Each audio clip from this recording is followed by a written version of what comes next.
Good morning, I'm Angelo Castro III. I'm Angela, and we are the Castros. Happy Thursday to all our viewers. And of course, what's for brunch? Well, of course, favorite ni Angel. Pansit with, anong tawag dyan? Lechon kawali. Lechon kawali and pandesal. Perfect combination for a cool and cold morning. Medyo the weather is still holding up, pero we're expecting a bagyo. Yes. Tomorrow. Tomorrow ba? Tomorrow? If I'm not Tuloy ba? mistaken. Pero lalabas din siya kaagad sa Philippine Area of Responsibility. Pero may mga pag-ulan pa rin dahil nga dito sa habagat. Okay. Diba? Pero we're back. Regular programming na tayo. Oh, ngayon, yesterday ano? kasi, for those who didn't join us yesterday, was a debate of Trump versus Harris, and we had a post-debate analysis coverage with sila Richard Haydarian. And today, back to our countdown naman. Sa mga nakamiss ng ating countdown today, kayo na po, mag-message na kayo sa amin, di ba? Kung ano ba yung magiging number one natin dito sa countdown. Okay, madami pa tayong pag-uusapan, so we're serving you news in the countdown. All that before your second cup of coffee, this is Brunch. Let's kick off our countdown with the 2024 World Risk Report. The Philippines topped the list of countries at risk of natural disasters.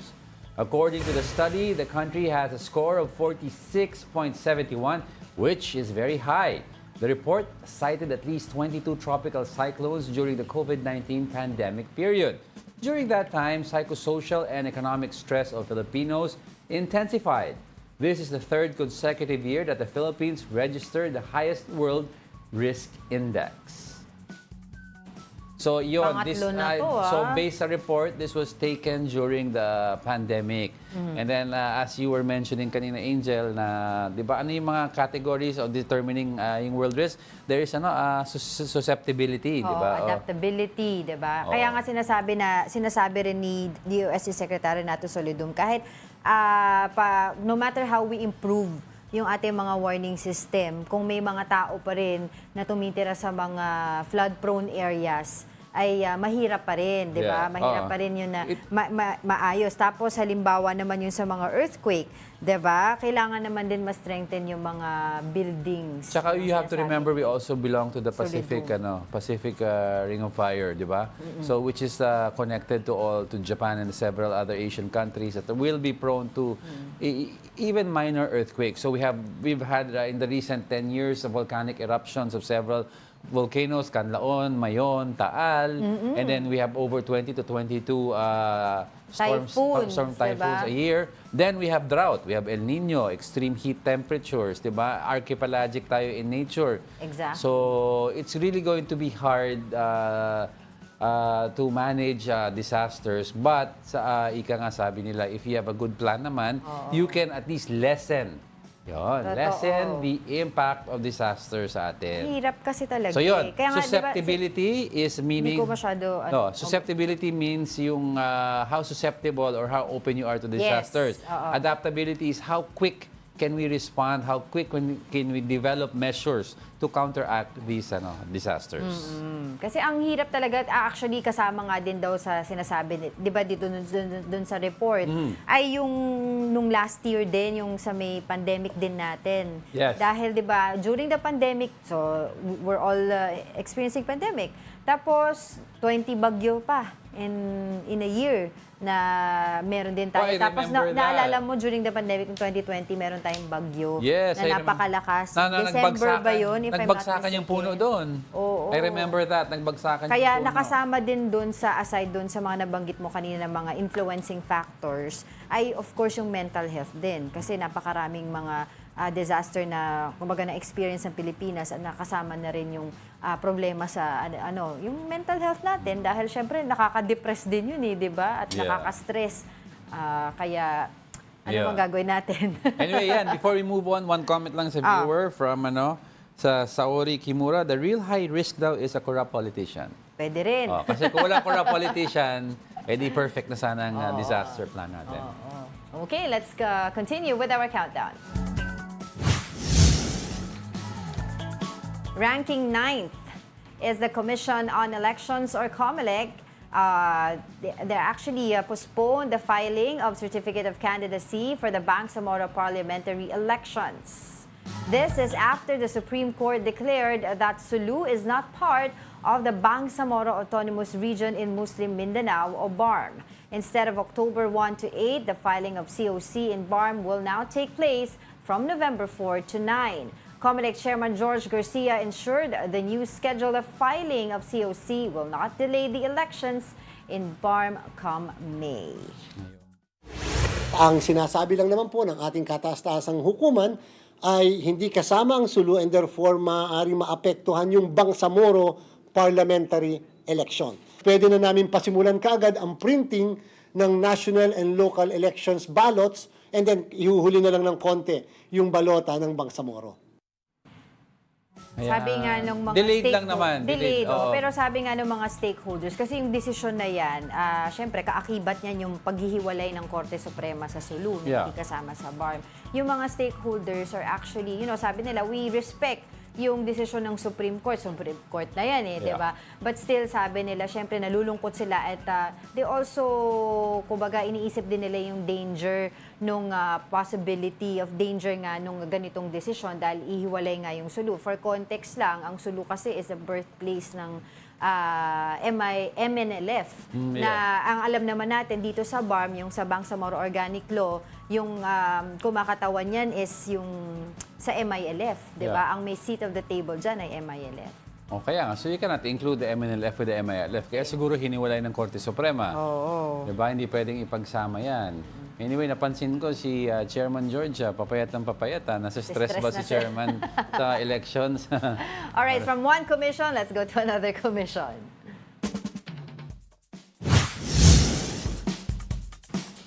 Next in our countdown, the Commission on the Population and Development says teenagers are engaging in monthsary sex. Now, this refers to a sexual activity which serves as a monthly gift to their partners. The CPD says they resort to this since they don't have something material to give. The agency called on parents. The parents should communicate with their children about sex and protection. Let's talk more about that, the so-called monthsary sex among teenagers. We have with us CPD Executive Director Lolito Tacardon on the line. Magandang umaga, Director. Magandang umaga po sa inyo at sa inyong mga tagapakinig po. Yes, all right. Let's get right to it. Now, do you have data on the monthsary sex? And gaano po kaseryoso itong issue? It's because I'm sure it's happening now, pero parang simulat sa pulpo nung 70s or 80s, parang nangyayari na rin po yung mga ganitong acts. At regardless daw, sabi nila, hindi lang daw sa monthsary, may mga times on regular days. Yeah, let me clarify yung namin yung information that our staff was able to disseminate during the previous interviews in the media. Yung reference namin for such behavior actually came from mga focus group discussions, no? So there's really no mga quantitative study or figures indicating yung prevalence or incidence of that behavior. But what we can share is indeed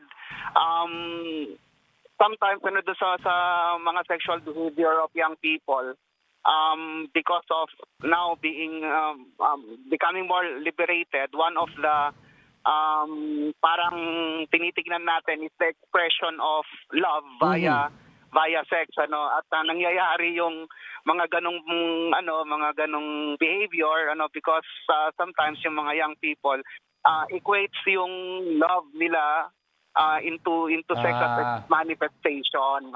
Pero as to the data, I think it's just one of the shared experience of respondents during mga focus group discussions, and we cannot really generalize po talaga. Yeah, pero Director, so para at least medyong klaro na rin po sa akin, so ang nangyayari po sa atin is, in other words, is aside from sex being an act of love long ago, nagiging form of a gift already. So ganun po ang direksyon po ng study, na yun ang response po ng mga tao sa focus group, regalo, hindi dahil it's a normal act of love for them. We It was siguro ano lang din, the term na regalo is has a different connotation kasi. Siguro there are incidences na parang just to show them the gratitude or they want to express Yes. something to their partners, they engage into sexual activities, that's siguro something na kasi when we say regalo, it's the Yeah. of of or your love or a certain feeling, dun sa Yeah. ano na yon, no? So, and that's one of the expression of eto nga yung tinatawag nating somehow love ng mga kabataan sa ngayon. Doon po sa mga focus studies na ginawa po na nabanggit po ninyo, mga ilang taon po ba itong nakikita natin na supposedly doing this monthsary sex as a gift? Yun din po, no? Since focus group discussion siya, yun nga lang ang limitation po talaga niya. It's really not quantified, and we don't have data on the characteristics of specifics of the respondents because hindi kami nakagawa ng mga statistical mga inferences.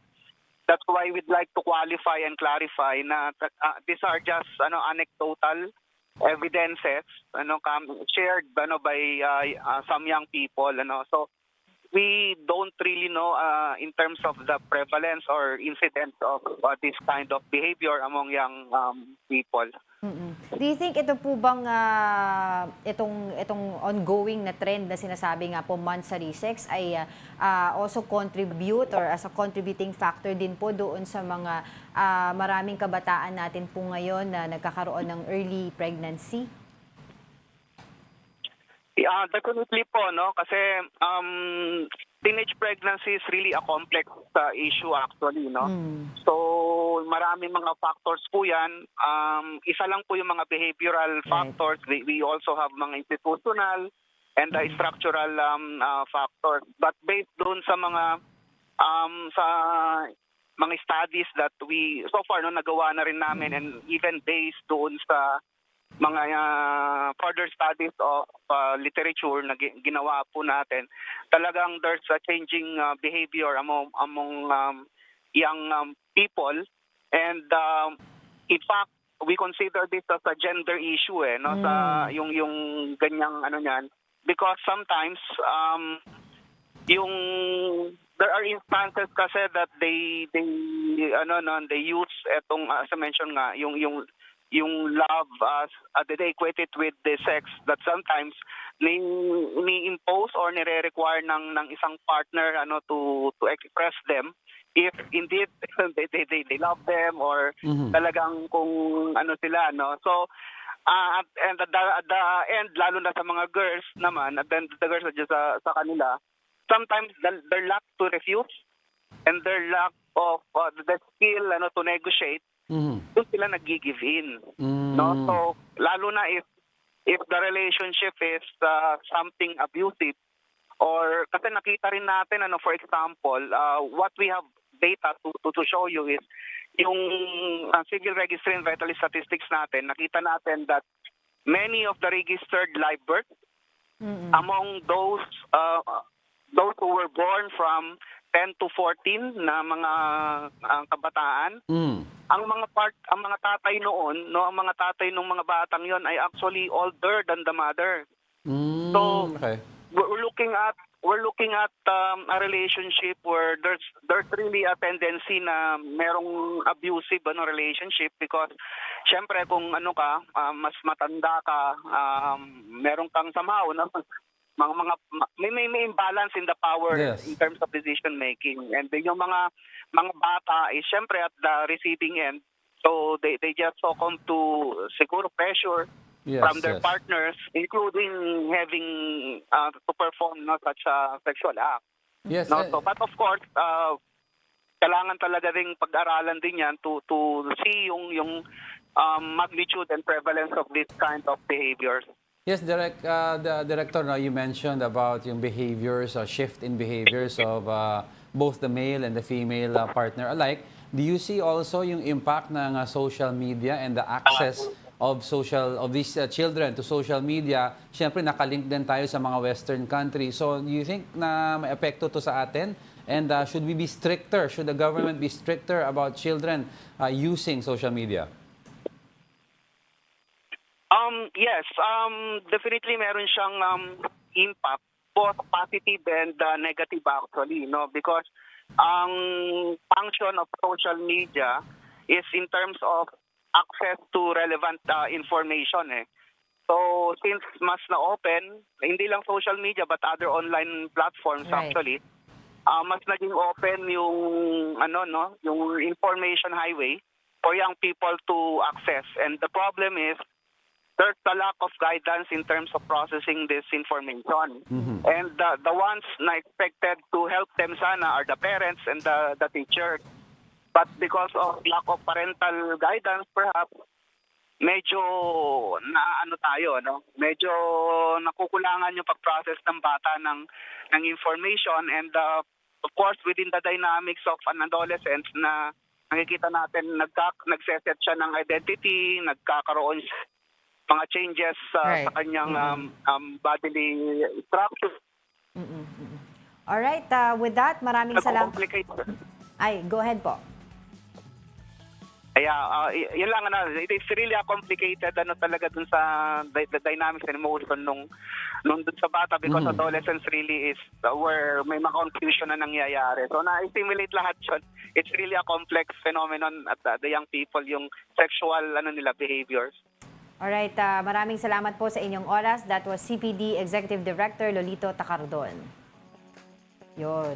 And I think also yung yung growing number of yung accessibility sa pornographic materials. I think that also contribute dun sa incident ng Yeah, and I also saw, kasi that's why I asked the question, I saw an article about the link of more conservative countries like the Philippines or Japan to Western countries, and therefore yung younger kids, they see how Westerners are behaving, di ba? And so they're thinking na in society, in our society, that should be the norm also. The adaptation of Western culture into your lifestyle. Na you should not do that kasi iba-iba po tayong kultura, iba-iba tayo ng behaviors. As Filipinos, iba ang Western, iba ang European, di ba? Kaya nga importante din yung sinasabi nila na ipasa yung adolescent prevention bill. And Ano yun? ito yung yung bibigyan ng pagkakataon yung mga bata mapag-aral yung sa sex education, and of course yung sa side naman ng mga magulang is to be open about talking about sex sa kanilang mga anak. Para alam nila kung ano yung tama o mali. You could explain the pros and cons Pros of and early sexual Yes. activity at a young age, and maybe in the meantime, Parang tama na daw yung mga yung bees and yung mga birds and the bees. Birds Yeah, and you should the tell bees. them so they know, and then maybe Yeah. you can state your case now why you shouldn't engage in it too early, Yes. and be more productive in other Yes. things, like you have sports, Totoo. you have At other saka, things. Yung yung paalala sa kanila yung consent, 'di ba? Yung mga ganong aspeto. But okay, sige, marami pa tayong pag-uusapan coming up. Saan nga ba dapat i-detain si Alice Guo? Government agencies are arguing over the custody of the dismissed mayor and alleged Chinese citizen.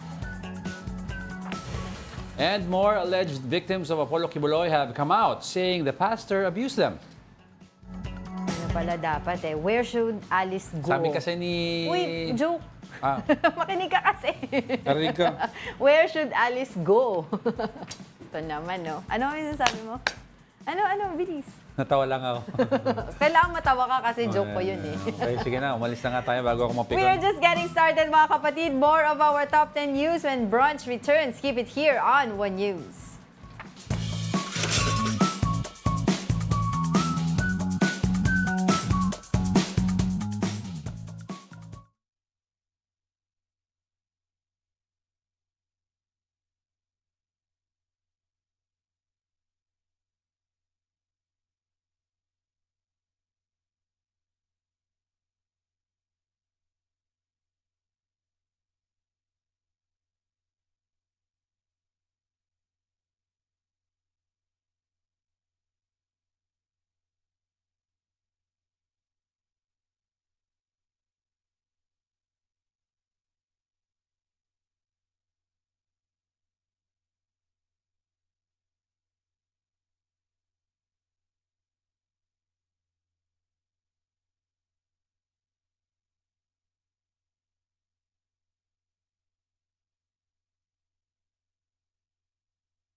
morning. You're still watching Brunch here on One News. Happy Thursday po. Ay, isang tumbling na lang. Friday na. Happy weekend. Happy weekend na. Bawi tayo sa mga bate, Ginuulit mo lang yung sinasabi ko. Bawi tayo sa mga bati natin kasi tagal natin sila hindi nabate. Si Gary Co, Ronald Maxter, Renato Nieto, Oscar N, Mark Santiago, si Tita Daisy, Tito Naldi, of course, si Alex Fuentes, si Ralph Domingo. Uy, ito naman si Junk sa Sambayon.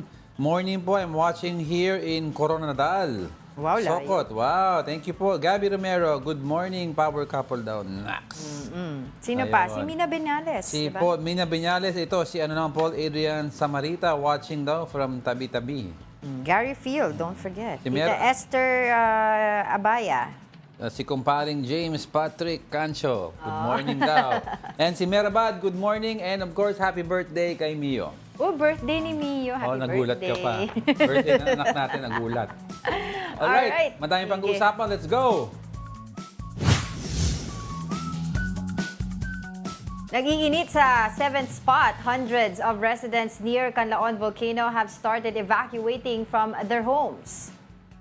Experts warned that Kanlaon volcano in Negros Island might possibly erupt soon. About 400 residents of villages within the 4 kilometers of the volcano sought temporary shelters while it spurts harmful gases. Aside from this, the area was also rocked by 337 volcanic quakes for the past 24 hours.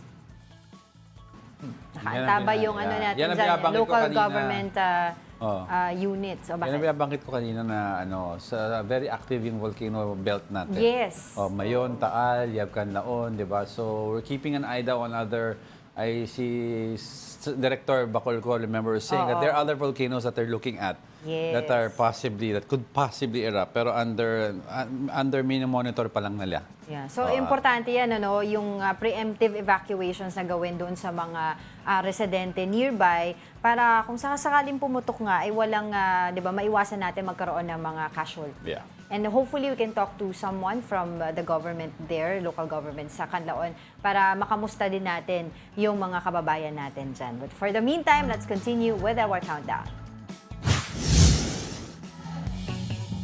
Moving over to our 6th spot, the number of active Mpox cases in the country climbs to 15. This comes after one more patient tested positive for the virus.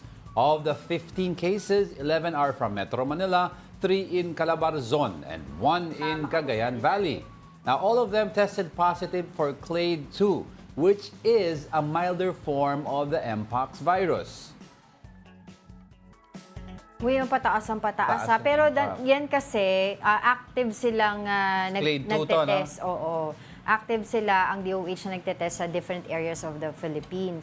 Kaya tumataas, asahan natin talaga na tumataas yung bilang dahil alam naman natin na meron na talagang confirmed na yung local transmission sa atin. And the last time that we talked about this, I remember, if I can remember it correctly, sabi nila medyo kulang na yung kanilang nauubos na yung testing kits nila, so they need to buy testing kits pa.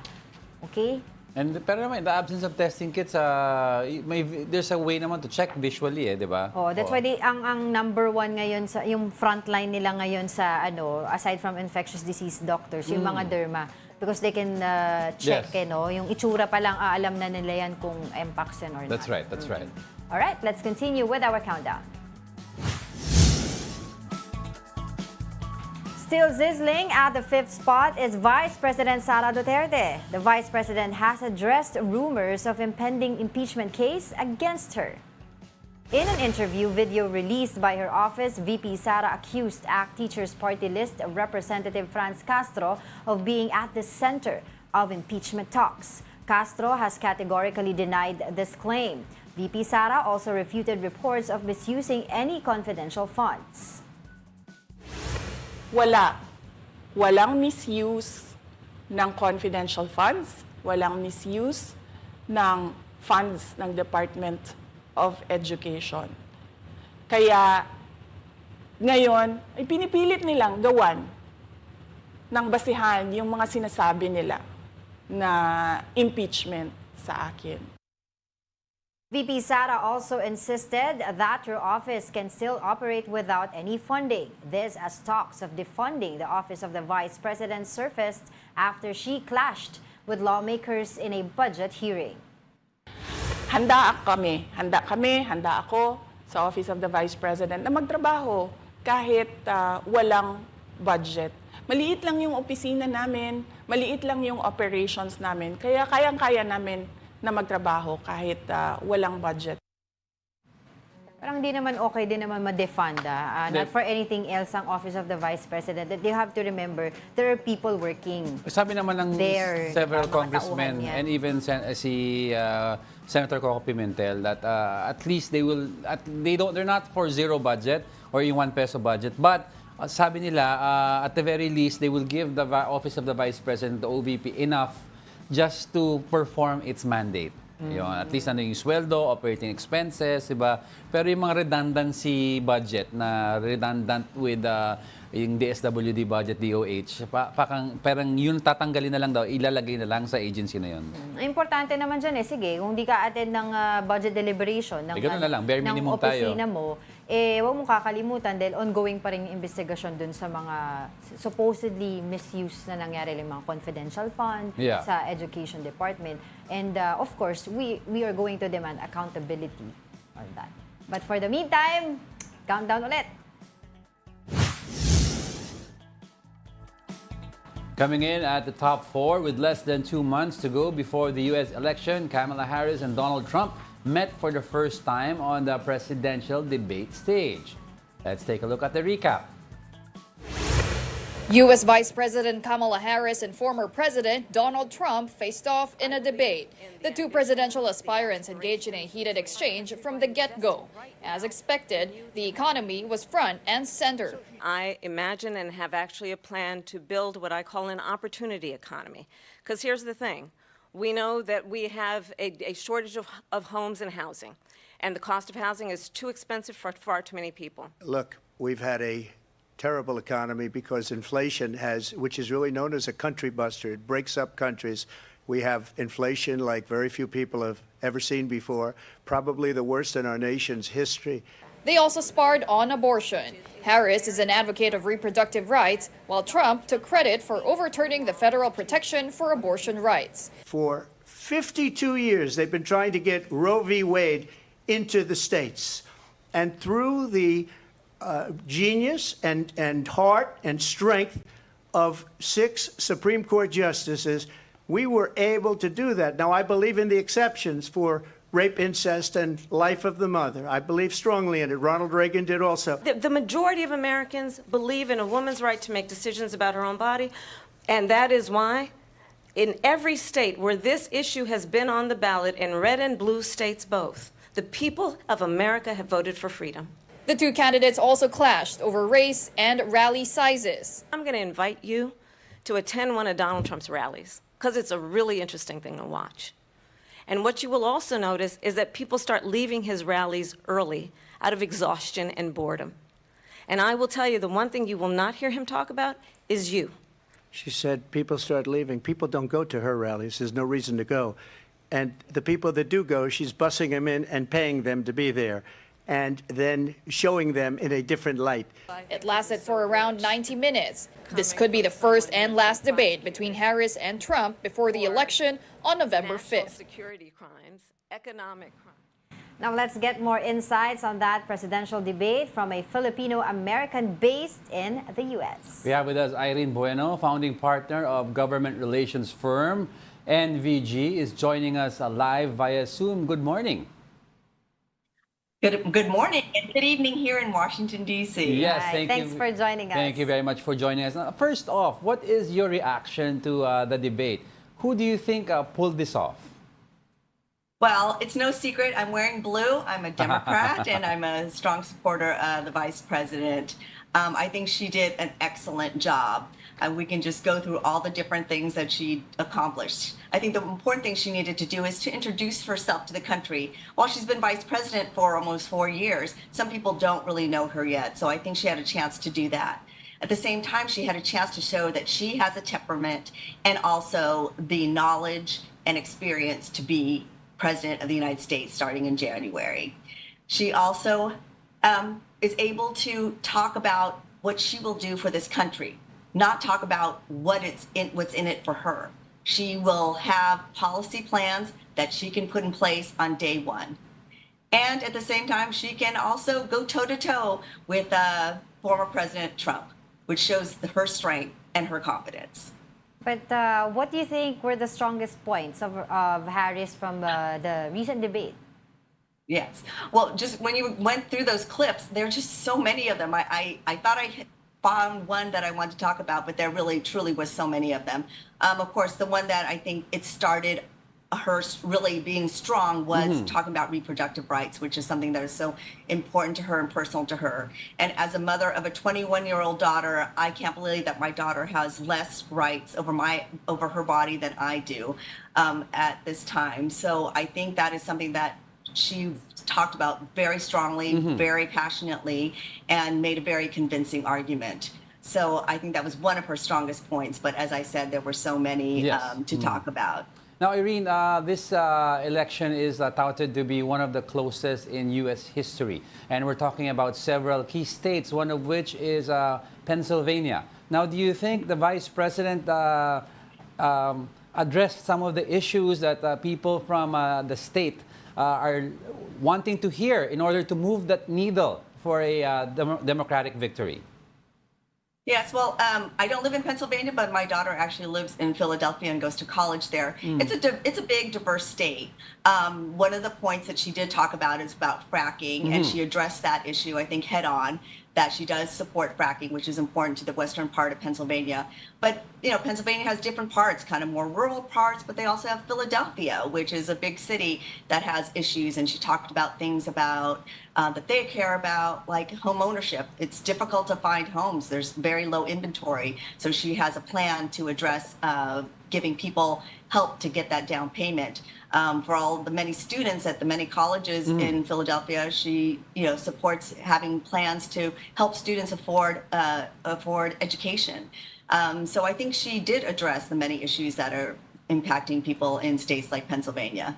But we have to remember also, at least for the Filipino American community, we're around the country, but we're particularly large in the state of Nevada. And I think she has addressed many issues that Filipino Americans in Nevada care about. It's good that you mentioned about Filipino Americans because what are the issues should be considered vital for Filipino Americans and immigrants?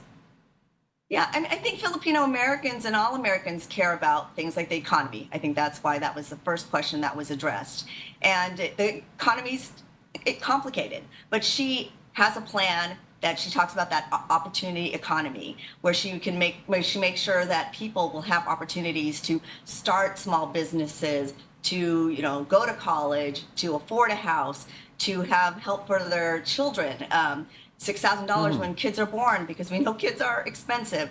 She recognizes growing up in an immigrant family, her parents are both immigrants, and in a middle-class family, how difficult life can be without just a little bit of a help to get you started. And look at where she's come in a generation, from her parents being immigrants to becoming the Vice President of the United States and possibly the first President of the United States. Irene, I'd like to ask about the impact of the Filipino community in the U.S. on a possible Harris presidency. Who gains more from a higher turnout of voters, the Democrats or the Republicans? Well, I think Filipino Americans, I think tend to be more democratic, but this election is pretty unusual, so we can't take anything for granted. So I think that both the Democrats, both Kamala Harris and Trump, need to fight for the Filipino American vote. I mentioned one issue, economy is a big issue, but immigration, as you said earlier, is a big issue. And if you can just put side by side how they talk about immigrants, I think there's a stark difference. Vice President Kamala Harris, as an immigrant, coming from an immigrant family herself, recognizes how important immigrants are to this country and how much they contribute, especially Filipino Americans. We're nurses, we're educators, we're physicians, we're lawyers. We have so much to contribute, and she recognizes that and celebrates that. On the other hand, former President Trump, you hear how he talks about immigrants, that they're coming to our cities and committing terrible crimes. They're coming from insane asylums. And then last night, talking about, and we've heard this in the Filipino American community about, immigrants come to the communities and will eat dogs, and that is just a terrible thing to say about immigrants. But, for him and his base, that is what calls to them. And I think it shows a sharp contrast between what kind of President Harris will be, as it impacts Filipino Americans and immigrants versus how President Trump has been and will be. Kamala Harris actually has presented herself supposedly during the debate as an agent of change. And she reiterated that in her closing remarks. What can you say about her closing speech? A Trump supporter has actually said that it was actually just, rehearsed speech. Well, I think that is, they don't have any notes. They do practice, of course, and you want our potential presidents to practice ahead of time and to be familiar with all the different issues that could come up. But what she talked about was something that I think might be rehearsed because she talks about it wherever she goes. How we need to just stop with this division and that we've been living with in the last decade. There's just these efforts to really split the American society apart and continue stoking the flames of hatred and just negativity. She wants to turn the page. We are exhausted. I am exhausted. We want to just live our lives and to work hard and to succeed and see our children grow up in a positive place. So we want to turn the page. Right. And let's look at some positive things that we can do together. And let's be that American society that my mom and dad came to this country to give to us, to our, to their children, the opportunities, and that's what we want. And I think that's what she was saying in her closing statement. I guess finally, last question on my end. We have an information here that you were able to work with Harris at some point. Can you share us more of that to us? Yeah. Well, we have a similar background. We both are from California, grew up in the Bay Area, and we both went to law school at the same time, same law school. I was a year ahead of her. We have spoken and connected since then, and we know we didn't, hang out in law school, but of course we had a very similar experience. We both went to law school because we wanted to make our American society better. She proceeded the route as being a prosecutor, attorney general, and of course, a senator and vice president. I took the route of going to Washington, D.C. and working in the White House and Congress to try to change policy. So when she came to Washington, one of the things that we have worked on together is that we realized that there needs to be more people that look like me and like the vice president who are in those positions of power, whether they're elected officials or appointed officials. So she has worked to support organizations that I support to speak on that, to encourage more Asian American, Filipino Americans to consider careers in public policy and to support them. Irene, before I let you go, I'd like to ask this. I've seen several debates between Democrats as to what is the safest road to the White House. Now, there's a side of the Democrats that are saying that Vice President Harris has to throw President Joe Biden under the bus and detach from the current administration to ensure a victory. Now, what is your take on this issue? I think people forget because so much had happened during the initial years of the President Biden's administration, but he accomplished so much along with Vice President Harris. Remember, we were coming out of the pandemic, and then they were able to pass so many pieces of legislation that, frankly, Washington has been struggling with. For example, the bipartisan infrastructure bill, which means finally our roads and bridges and all these things we've been trying to fix for decades. Finally, a bill had passed to get that done. We had a number of other bills, the Inflation Reduction Act, that really made changes to help people afford their prescription drugs and to help people in Medicare, support them in their later years in life. There were so many things that were accomplished. I can't think of all of them off the top of my head, but they really did so much. And I don't see the Vice President Harris running away from that. At the same time, she has her own ideas and thoughts about what to do as president. And I think that So you'll see some similarities, but also she will have some ideas of her own. And I think that is the approach that she's going to take. And I think that's the right thing to do. And I think that she will win. All right, on that note, thank you so much for joining us today, Irene Bueno. Thank you. Thank you so much for having me. All right.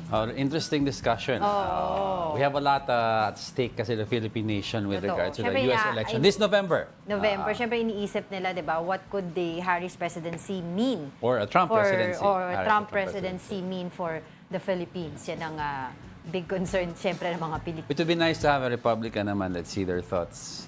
Sa susunod na interview. Yeah, sunod na interview. All right, don't go away because we're not done yet. May dalawa pa tayo. Stay with us.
Welcome back. You're still watching Brunch here on One News.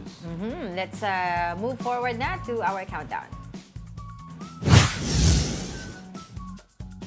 Our third top story is the Porac Pogo Hub. The raided Pogo Hub in Pampanga has alleged a burial site where slain foreigners were buried. Presidential Anti-Organized Crime Commission or PAOK spokesperson Winston Casio said they received information about a supposed burial ground near Lucky South 99. PAOK spokesperson Winston Casio said this information is a proof that workers in Pogo Hub were tortured or killed.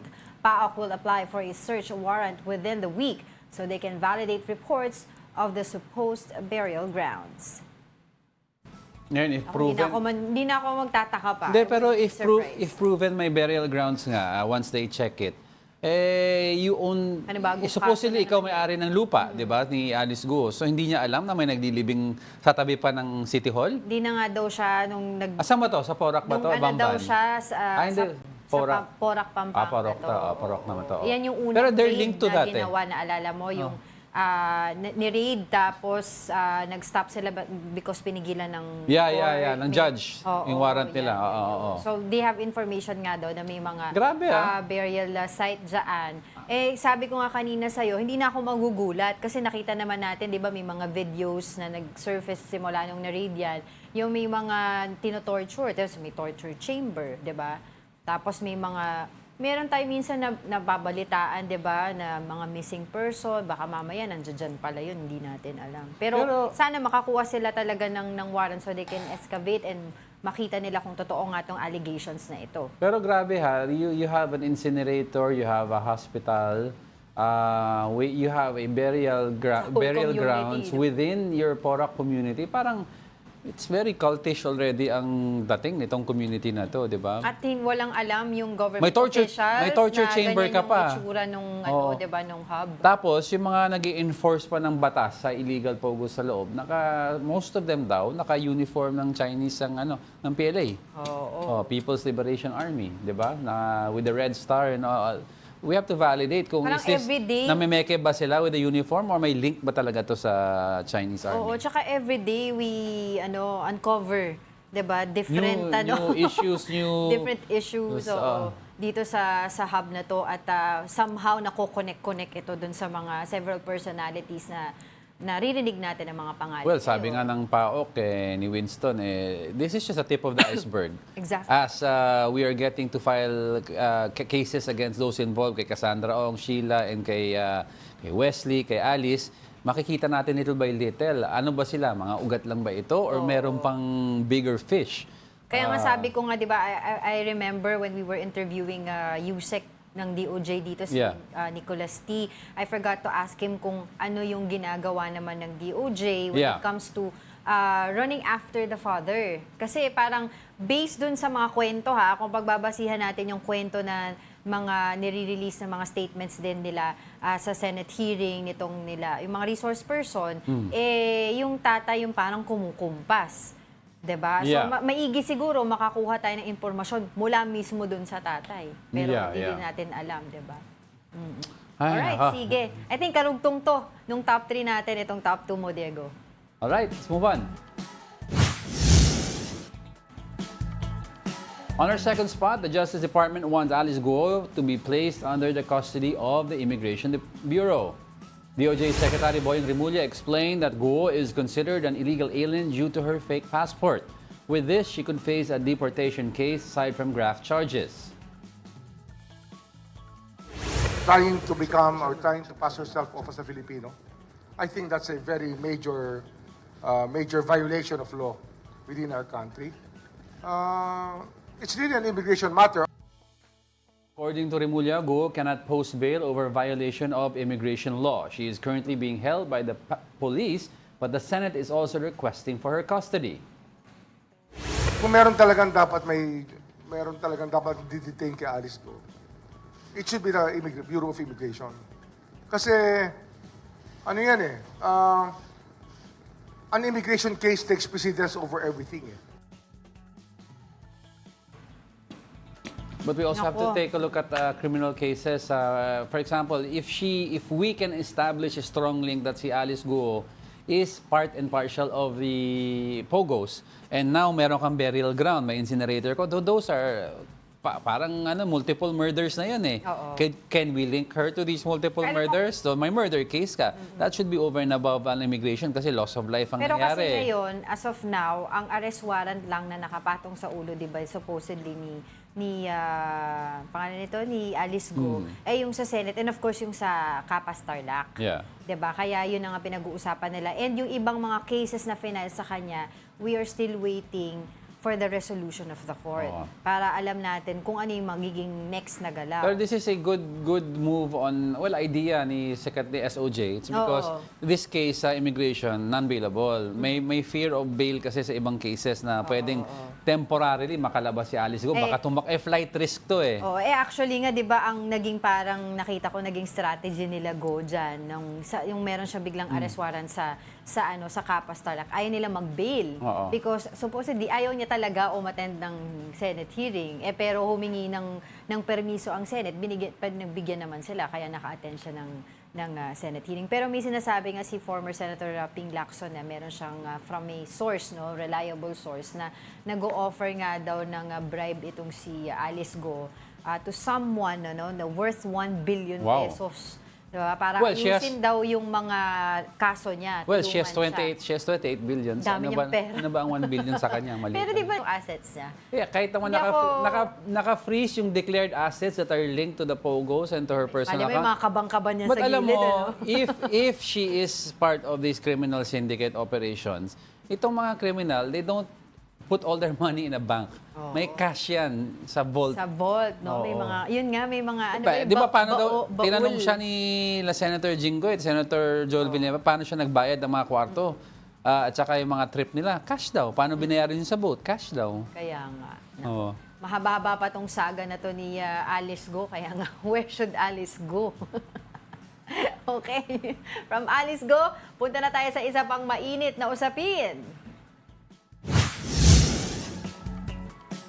Our top story for today is Pastor Apollo Quiboloy. The Philippine National Police, or PNP, reported that some members of the Kingdom of Jesus Christ, or KOJC, accused the pastor of abusing them. Here's the report.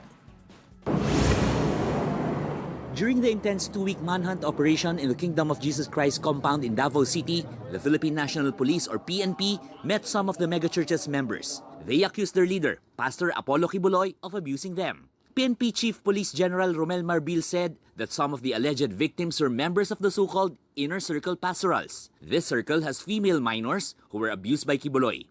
Marbil said the youngest member of this circle is a 12-year-old girl. The PNP said the victims narrated how Quiboloy manipulated and abused them. We are now in the process of coordinating with the SWDs because accordingly, some of the parents of those abused children were the ones who approached our police officer there. At ngayon nga po, we are now in the process of documenting those allegedly additional victims of Pastor Quiboloy po. Marbil said this is just the start of the PNP's investigation of the pieces of evidence filed against Quiboloy. In a text message to News 5, Quiboloy's lawyer, Attorney Israeli Tutorion, said he could not comment on this issue yet. He reminded the PNP that character assassination is not part of their duty. That is why he is expecting fairness and professionalism from them amid the new allegations against Quiboloy. The Doomsday Preacher will attend a hearing at the Pasig Regional Trial Court on Friday morning for his qualified human trafficking case. The PNP is considering asking the court to hold the arraignment online. They are anticipating the, quote, security nightmare once Quiboloy goes out of Camp Crame to attend the hearing. For News 5, Gerard de la Peña, we are One News. May nagsabi si Quiboloy daw pwede daw kung bigyan na ng access to exercise, pwede daw mag-practice ng 3 points niya, baka mawala daw yung 3 points niya Kala ko. Kasi 3-pointer si Apollo Quiboloy di ba? 139 points Talaga ba? I 22 don't care. triples. No, I'm saying. I don't care. Didn't you hear the sarcasm? I know. I'm just telling you lang din. You're out of order. Nakakagigil ka na Nagpapakit ka ba? Nagpapakit ka ba? Pakit ka Ikaw talaga. Pero hindi ha. Hindi ganun yun. Paano ba? Angel, ikaw talaga. Yakadiri. Effective No, pero going back kay Pastor Apollo Quiboloy, they're also asking kasi nga kung pwede pa siya mag-preach. Kasi we all know naman, leader siya ng KOJC. Mag-preach siya na naka-handcuff tsaka naka-orange. Bawal. Pwede siyang umattend ng prayer pero bawal siya mag-preach. Yun ang sinabi ng Alam mo bakit? Bakit? Papa, don't preach. Pero di ba naalala mo during yung search operations ng pulis sa KOJC compound, may mga na-discover sila supposedly baka biktima daw ng human trafficking. Yeah, Pero later on recant sila. No, that was diba? one. But sabi naman ng PNP, meron pa silang several na lumapit na magulang sa kanila that they have documented and they haven't released this information yet. They are verifying and vetting the reports, and kung it turns out na credible naman yung kwento, then possibly additional cases or isasama nila sa current cases. They will see pa. Kasi syempre they have to vet all this information. May mga lumalapit pero hindi natin alam kung credible daw for them. So, yun. Ayan, kasi naalala mo nung pumunta ako sa PNP sa Krame, yung presko ng DILG tsaka ng PNP chief regarding sa pagkahuli at pag-surrender nito ni Pastor Apollo Quiboloy, ay nakatakip yung mukha niya. Diba? As in, super takip na takip. Iba naka-mask lang, siya naka-mask na, naka-sombrero pa, at naka-salamin. So, a lot of people, actually kami din from media people, ay sinasabi, talaga ba siya yan? Diba? So, tapos may mga lumabas na mga mugshot niya, pero blurred. Kasi supposedly, ang PNP meron silang guidelines regarding that. Pero si DILG Secretary, sabi niya, nag-post siya ng isang araw, di ba? No one is above the law. At nakalagay dun sa post niya yung clear photo ng mugshot nitong sila Pastor Apollo Quiboloy and his other four accused. So ayan, nakikita natin yung Sipin mo, from branded jackets, shirts, and belts, expensive glasses, di ba? Tumaba siya Ngayon, actually, in ngayon, hiding. You're yung tiyan niya. You're wearing orange and naka-handcuff ka and you're in a mugshot. Truly a humbling experience in life yung mga ganito. Siguro that's why if ever, he kind of siguro requested na magsalamin siya at pa-blur yung face niya. Diba? But, yun eh. Well, no one is above the law. Si Alice Guo nga, nakita din natin, diba, na nakalabas din yung kanyang mugshot, clear. And yes, tumaba si Apollo Quiboloy because yung previous shots na pinakita sa kanya, walang tiyan. Dito, pinakita nila. Siguro di sila naniwala. Hindi siya nakakapag-exercise. Hindi siya nakapag 3 points. Oo. Hindi kaya sabi, siya ba talaga yan? Laki ng tiyan. Okay, kabut yan. Oo. Alright. Thank you for... Nagalit si Direk sa joke ko. Pero thank you guys for joining us today. Madami naman tayo na pag-uusapan. And of course, it's a Thursday. Sarap ng pansit. Thursday brunch. Nagigigil na si Angel kumain. So with that, I'd like to leave you with a quote. Keep smiling and one day, life will get tired of upsetting you. Yun, no? A quote from someone. And that wraps up today's episode of Brunch. Join us again tomorrow. I'm Angela Lagunzad Castro. And he is Angelo Castro III. We are One News. All sides, all the time.